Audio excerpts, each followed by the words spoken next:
In the early 1960s, when America still believed its brightest days were ahead, Dean Martin stood at a strange crossroads in his life.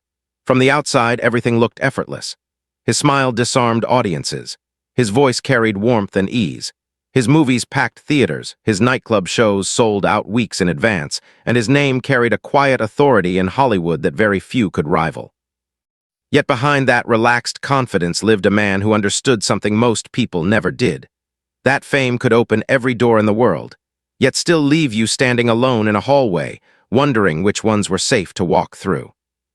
It was during this moment at the absolute height of his career that the call came, not from a studio executive, not from a producer, not even from a casino owner in Las Vegas.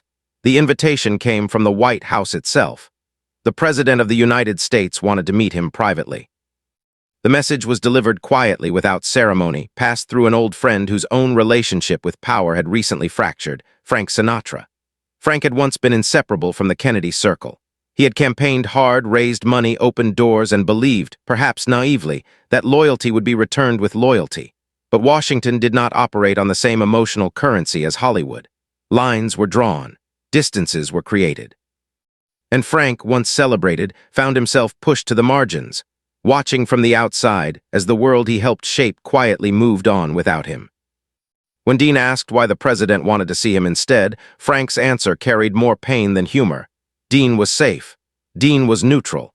Dean had no political baggage, and perhaps most importantly, Dean was not asking for anything. That detail mattered more than either of them fully understood at the time. 2 weeks later, Dean followed instructions that felt less like an invitation and more like a covert operation. No entourage, no manager, no publicity. He traveled under a false name, stayed in a modest hotel, and waited for a call that came without warning. When the car finally arrived, it was not a limousine, just a black government sedan driven by a man who spoke little and observed everything. They did not enter the White House through the grand front doors seen on television. Instead, they slipped through a side entrance, one unseen by tourists and cameras alike. Inside, the glamour disappeared. Narrow corridors, plain walls, fluorescent lights. A waiting room that looked more like a dentist's office than the center of American power. It was there that Dean first felt it, the unsettling realization that the closer you got to power, the more human and fragile everything seemed. He was not greeted by applause or ceremony. He was greeted by silence, by watchful eyes, by men trained to assume danger before trust. And when the door finally opened, it was not the president who stepped inside, but his brother. The conversation that followed was not warm, it was not friendly. It was sharp, suspicious, and edged with the kind of fear that comes from carrying responsibility too heavy for one person to bear. Dean listened. He absorbed the tension. And he realized something important. This meeting was not just about courtesy. It was about risk. When the president finally entered the room, John F. Kennedy, the atmosphere shifted instantly. The weight remained, but it softened. The handshake was firm. The smile was genuine, and in that single moment something rare happened. Two men from entirely different worlds recognized something familiar in each other. Not status, not power, but exhaustion. They did not speak like politician and celebrity. They spoke like men, about pressure, about expectations, about the loneliness that comes with being surrounded by people who always want something. Dean realized then why this meeting had been kept secret. The president did not want a photo. He did not want headlines. He wanted something far more dangerous. He wanted to be human. As they talked, unseen eyes monitored every movement, every step, every handshake. Somewhere in the building, men trained to prevent catastrophe quietly debated whether this meeting should ever have happened at all.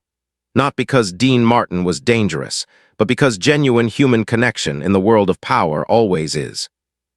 By the time Dean stood to leave, he did not yet know that this simple meeting would stay with him for the rest of his life. He did not know that a small gesture, exchanged quietly, would become a symbol of something far larger. And he certainly did not know that within weeks, the world would change forever, and this memory would take on a weight it was never meant to carry. But as he walked back through those same narrow corridors, one thing was already clear. This had never been just a meeting. It was a moment of trust in a world built on suspicion. And that was why so many had tried to stop it. The handshake that made men nervous.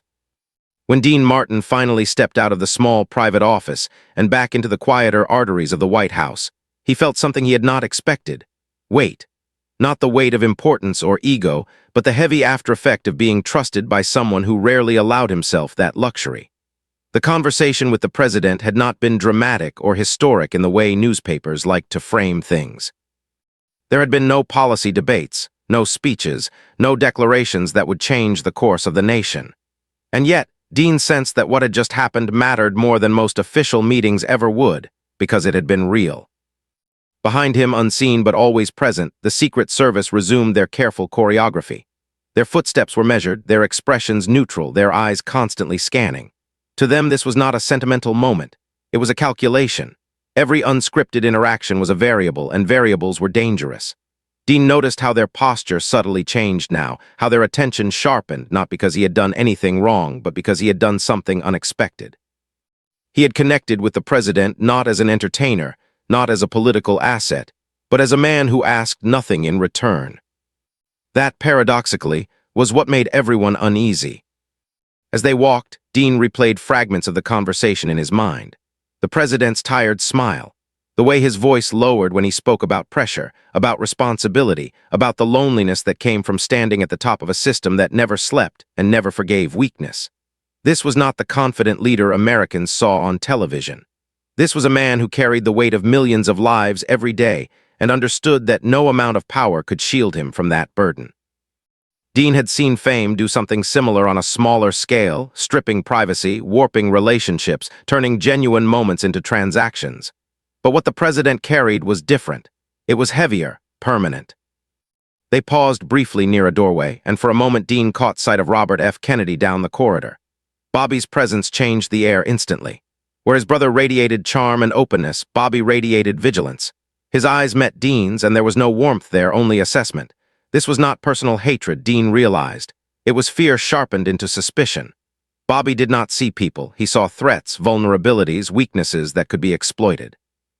And in his mind, Dean Martin represented uncertainty, someone outside the political machine, impossible to fully control. The president had shaken Dean's hand freely, instinctively, as one human being greeting another. Bobby, by contrast, saw that same handshake as a breach, a crack in the armor, something that could not be undone once allowed. To him, connection itself was a risk. As Dean was guided toward the exit, he began to understand why the Secret Service had been tense from the beginning. It was not about Dean Martin as a person. It was about what he symbolized. He came from a world where laughter mattered, where people gathered not because they were obligated, but because they wanted to feel something good. In Washington, every interaction carried consequences. Every relationship could be weaponized. Trust was rationed carefully, if at all. The car ride away from the White House was quiet.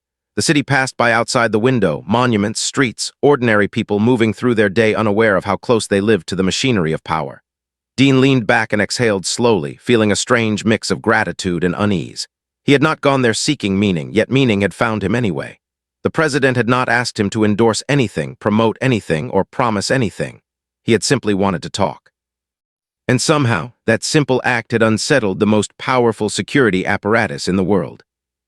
Later that evening, alone in his hotel room, Dean poured himself a drink and sat by the window.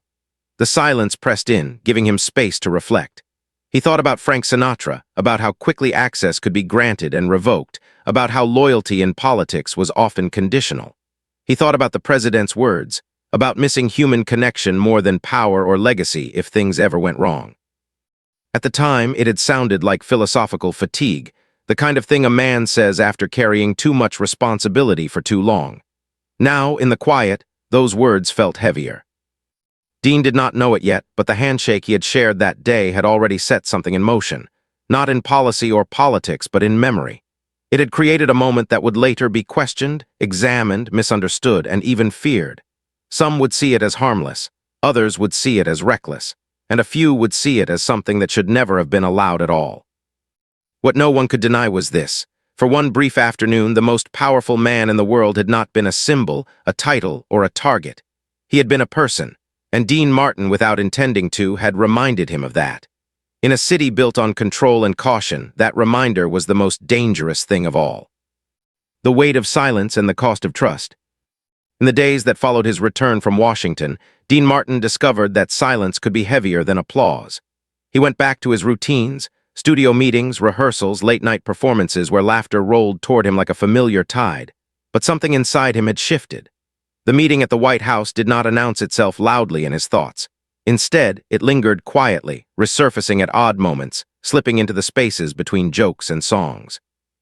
He would be mid-conversation and suddenly remember the president's tired eyes, the way his smile softened when the weight of the office was momentarily set aside. And Dean realized that what stayed with him was not the prestige of the invitation, but the vulnerability that had been shared so freely and so briefly. Hollywood, for all its glitter, was not a place that encouraged reflection. It rewarded momentum, confidence, the illusion that nothing ever touched you deeply enough to slow you down. Yet Dean found himself slowing anyway. He listened more. He watched people more closely. He began to notice how often conversations were negotiations disguised as friendships, how rarely anyone spoke without an angle, without expectation. And it made him understand the president's loneliness in a way he had not fully grasped inside those White House walls. Fame isolated, but power sealed that isolation completely, surrounding a man with people who needed him, feared him, or wanted something from him, while quietly stripping away the simple freedom to just exist as himself. Word of the meeting never reached the press, but Washington noticed. Dean sensed it through subtle shifts, calls that were not returned, invitations that arrived later than expected, people who suddenly spoke more carefully around him. He had not done anything wrong, yet the mere fact that he had been close to power, even briefly, placed him under an invisible lens. That was the unspoken rule of proximity. Once you touched the center, you were never entirely outside the orbit again. The handshake had ended, but the scrutiny had not. Late one evening after a show in Las Vegas, Dean sat alone in his dressing room long after the applause had faded. The mirror reflected the familiar image, relaxed posture, crooked smile, but he barely recognized the man looking back at him. He thought about how easily trust could be misread. To him, the meeting had been a human exchange. To others, it was a potential liability, a variable that had not been properly controlled. In a world obsessed with security, sincerity became suspicious. And the more he thought about it, the more he understood why certain people had wanted that handshake to never happen at all. Then only weeks later, the world shattered. The news reached him between performances, carried by hurried voices and stunned expressions. The president had been shot. The words themselves felt unreal, as if they belonged to a movie script that had gone too far. Dean stood still as the meaning sank in, the sounds around him fading into a dull hum. The tired smile, the quiet conversation, the admission of loneliness. They all rushed back at once, now sharpened by the finality of loss. A man who had spoken about the burden of leadership, about what he would miss if things went wrong, was suddenly gone, and the weight of that unfinished sentence pressed down on Dean with unbearable force. Grief did not arrive for him as a dramatic breakdown. It came as numbness. He canceled his shows without explanation, retreated into the privacy of his home, and watched the same news footage replayed endlessly, trying to reconcile the vibrant figure he had met with the tragic images now filling every screen. The handshake that had once felt quietly meaningful now felt monumental, transformed by circumstance into something far heavier than it had ever been intended to be. He wondered if the president had sensed something that day, not a specific danger, but the constant shadow that followed anyone who lived at the center of history. As the nation mourned, scrutiny intensified. Every meeting, every conversation, every moment of unscripted contact was re-examined, and Dean felt the pressure closing in. He had not sought involvement in politics, yet he found himself pulled toward its sharpest edge simply by having been present. Questions were asked. Timelines were reconstructed. Ordinary human exchanges were dissected as if they were clues in a puzzle that refused to make sense. It was in that atmosphere that Dean truly understood the cost of trust in a world ruled by fear. A moment of genuine connection, once shared freely, now became something people wished they could rewind, control, or erase. Yet despite the anxiety, despite the unspoken accusations that hovered in the air, Dean refused to regret the meeting. He refused to regret the handshake. Because beneath the shock, beneath the grief and confusion, he knew something that few others did. For 1 hour, a man who carried the fate of a nation had been allowed to rest, to speak honestly, to be seen not as a symbol, but as a human being. And no amount of suspicion, no rewriting of events could take that away. As the days passed and the world moved forward in stunned disbelief, Dean carried that knowledge quietly. He did not speak about it publicly. He did not defend himself or explain his role. He simply held onto the truth as he understood it. That connection, even brief and fragile, mattered. That kindness did not lose its value just because tragedy followed. And that sometimes, the most meaningful things we do are the ones no one is supposed to see, the ones that happen in silence, leaving behind nothing but memory and a deeper understanding of what it means to be human. What remains after the applause fades? Time did what it always does. It moved forward, indifferent to grief, suspicion, and unanswered questions. Months passed, then years, and Dean Martin returned to the rhythm of his life, though he never truly returned to being the same man. The laughter still came easily on stage, the songs still landed with practiced warmth, but behind the ease lived a deeper awareness. He had seen up close what power cost a person, and he carried that knowledge quietly, like a weight placed in his hands that he could never set down. Fame had once felt like the heaviest burden he would ever carry. Now he understood it was only a shadow of something far larger. From time to time, Dean crossed paths with Frank Sinatra, and though they rarely spoke directly about the meeting, its presence lingered between them. Frank, hardened by disappointment and distance from the political world he had once embraced, understood more than he let on. There was no bitterness in his eyes when he looked at Dean, only a quiet recognition that Dean had been allowed into a space Frank himself had been denied, not because of merit or loyalty, but because Dean asked for nothing. In private moments, Frank would shake his head and mutter that Washington never trusted people who didn't want something in return. Dean would nod, knowing now how true that was. The questions eventually came, as Dean had known they would, not from journalists looking for headlines, but from officials seeking reassurance, clarity, closure. Conversations were replayed, memories were examined as if they were evidence, and through it all stood Robert F. Kennedy, a man fractured by loss, driven by an unrelenting need to understand how the unthinkable had happened. When Dean sat across from him, he did not see an enemy. He saw a brother who had failed in the one task he believed defined his life, to protect. Bobby's questions were sharp, sometimes accusatory, but beneath them lay something raw and human, grief looking for a place to land. Dean answered honestly, without embellishment or defensiveness. He spoke of laughter, of exhaustion, of a man who wanted nothing more than to be treated like a person instead of a position. When Bobby finally fell silent, staring down at his notes as if they might betray him, Dean understood that no answer could ever be enough. Some losses create questions that can never be resolved, only carried. And in that moment, the hostility softened into something closer to understanding, though neither man would ever name it as such. Years later, when history began to harden into textbooks and documentaries, Dean noticed how the story was often reduced to events, dates, and outcomes. What disappeared were the quiet moments, the pauses, the fatigue, the need for connection that had led a president to invite an entertainer into a private room simply to talk. Dean never corrected the record. He knew that truth did not always need defending. Some truths existed only for the people who lived them, and their value did not depend on recognition. As age settled into his bones and the pace of life slowed, Dean found himself thinking more often about that handshake, about why it had unsettled so many people. He realized it was because it represented something uncontrollable.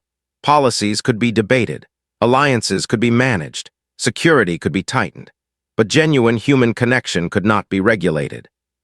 It crossed boundaries, ignored titles, and reminded even the most powerful individuals that they were, at their core, vulnerable and finite. Near the end of his life, when asked what mattered most after decades of success, Dean did not speak of awards or packed theaters. He spoke of moments, quiet conversations, unexpected honesty, times when someone let their guard down and trusted him without conditions. He never named the president directly, but those who knew him well understood. That one afternoon had reshaped his understanding of purpose. It taught him that kindness did not need an audience, that empathy could exist even in the most guarded places, and that sometimes the most meaningful thing you can offer another person is simply your presence. The applause eventually fades, the lights dim, names drift into history, but what remains are the moments that cannot be photographed or replayed, the conversations that happen away from crowds, the handshakes that carry no agenda, the brief instances when two people meet not as roles or symbols, but as human beings. That was the true legacy of that meeting, and the real reason it frightened so many people. Not because it was dangerous, but because it was honest. The lesson that outlived the moment. As the years stretched forward and the sharp edges of tragedy slowly dulled into reflection, Dean Martin began to understand that some experiences are not meant to be resolved, only absorbed. The meeting that had once unsettled so many powerful people gradually disappeared from public conversation, folded into the margins of history where quiet truths often live. Yet for Dean, it never faded. It matured. It transformed from a memory weighted by grief into a lesson that shaped how he moved through the rest of his life. Long after the questions stopped and the scrutiny eased, the meaning of that handshake continued to grow, revealing itself not as a political footnote, but as a human turning point. Dean noticed the change first in how he treated people when no one was watching. Assistants, musicians, stagehands, waiters, those usually overlooked, began to receive more of his attention, more of his patience. He had always been kind, but now there was intention behind it. He understood how rare it was for someone powerful to feel seen without conditions, and he quietly made it his mission to offer that feeling whenever he could. He had witnessed what isolation did to a man at the very top of the world, and he refused to contribute to that kind of loneliness wherever it appeared. Occasionally, he would think about John F. Kennedy, not as a historical figure, but as the man he had met, tired, reflective, honest in a way few could afford to be. Dean never speculated publicly about what the president may or may not have known, never fed into theories or narratives that turned tragedy into spectacle. He believed that doing so would cheapen the one thing that truly mattered, that in the final stretch of his life, the president had experienced a moment of normalcy, a pause from the endless performance demanded of him. Dean held on to that as something sacred, untouched by interpretation. He also came to a deeper understanding of Robert F. Kennedy, though it took time and distance to get there. What had once felt like hostility now appeared as grief sharpened into vigilance, love twisted into fear. Bobby had tried to control the uncontrollable, to protect his brother from a world that ultimately could not be contained. In doing so, he had pushed away moments of warmth and humanity, believing them to be vulnerabilities rather than lifelines. Dean did not excuse the pain that approach caused, but he learned to recognize it for what it was, a man fighting loss before it even arrived. When Bobby was later taken by violence as well, Dean felt a quiet, complicated sorrow. It was not the sorrow of friendship, but of recognition. Two brothers, both driven by duty, both consumed by responsibility, both ultimately claimed by the same darkness they spent their lives trying to keep at bay. The realization deepened Dean's belief that fear, no matter how justified, could never fully protect what mattered most. Only connection could do that, and even then it offered no guarantees, only meaning. In interviews during his later years, when asked about legacy, Dean avoided grand statements. He spoke instead about kindness, about showing up for people, about listening without needing to fix or control. Those closest to him knew where those values had been refined. They knew that one quiet meeting had stripped away his illusions about success and replaced them with something sturdier and more enduring. He had learned that influence without empathy was empty, and that power without humanity was ultimately self-defeating. By the time age slowed his steps and softened his voice, Dean no longer measured his life by stages conquered or records sold. He measured it by moments of sincerity, times when he had been fully present for another person, without agenda or expectation. The handshake that once alarmed security professionals now lived in his memory not as a risk, but as proof that even in the most guarded spaces, humanity could still break through. And that, in the end, was the lesson that outlived everything else. Not that danger could always be prevented or that tragedy could be explained, but that offering someone a moment of genuine connection was never a mistake. It might not change history, and it might not save anyone from their fate, but it could give meaning to the time they had. In a world obsessed with control and outcomes, that simple truth remained quietly revolutionary. When history quietly closes the door. In the final stretch of his life, Dean Martin came to understand something most people only realize when it is far too late. History does not announce its most meaningful moments. It whispers them, tucks them away inside ordinary days, and only reveals their weight years later when the noise has faded and the world has moved on. The meeting that once unsettled powerful men, raised silent alarms, and lingered in the shadows of grief had by now become something else entirely. It was no longer a source of tension or suspicion. It had become a private compass, quietly guiding how Dean understood people, loss, and the fragile nature of connection. Age had a way of stripping away illusion. The parties grew fewer. The rooms grew quieter. Friends disappeared one by one, some drifting away, others leaving this world altogether. In those quieter years, Dean often found himself reflecting not on fame but on absence, on how quickly a voice could vanish, on how suddenly laughter could stop, on how easily a living, breathing presence could turn into a photograph, a headline, a memory frozen in time. And when those thoughts surfaced, his mind returned to that afternoon when a man at the center of the world had spoken openly about loneliness, about missing simple human contact more than power or legacy. Dean realized then that the handshake had never really been about trust between two individuals. It had been about defiance, quiet defiance against a system that believed distance was safety and control was protection. The Secret Service, the officials, the advisors had all been doing their jobs, building walls to keep danger out. But walls, Dean had learned, also kept warmth from getting in. And over time, those walls did not just protect leaders. They isolated them, hollowed them out, and made them strangers to the very people they served. What lingered with Dean most was not regret, but clarity. He understood now why some people had wanted that moment erased, controlled, or never allowed to happen. Because it revealed something inconvenient, that even the most powerful structures in the world could not replace genuine human connection. And that, perhaps more than any external threat, was what made people uneasy. Connection could not be scheduled, vetted, or contained. It happened when two people chose honesty over performance, vulnerability over armor. In his final interviews, Dean spoke less and listened more. When younger performers asked him for advice, expecting stories about success or longevity, he surprised them with quieter counsel. He told them to pay attention to moments that felt small, because those were often the ones that stayed.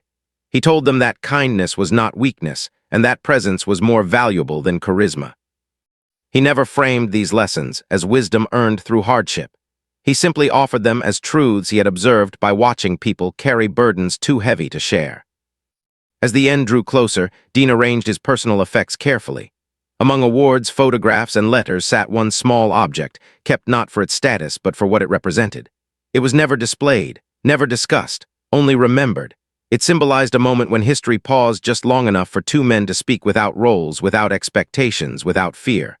A moment when power stepped aside and humanity took its place, however briefly. When Dean Martin passed away, the world remembered him for his voice, his charm, his effortless humor. But those who truly knew him understood that his greatest legacy was quieter.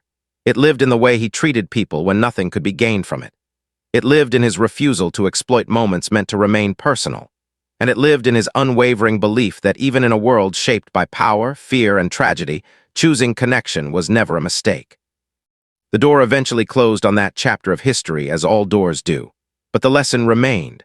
Long after the applause faded and the headlines yellowed, one truth endured, that sometimes the most meaningful act is not preventing every risk, but allowing one honest moment to exist. Because in the end, what defines us is not how carefully we protected ourselves, but how fully we allowed ourselves to be human.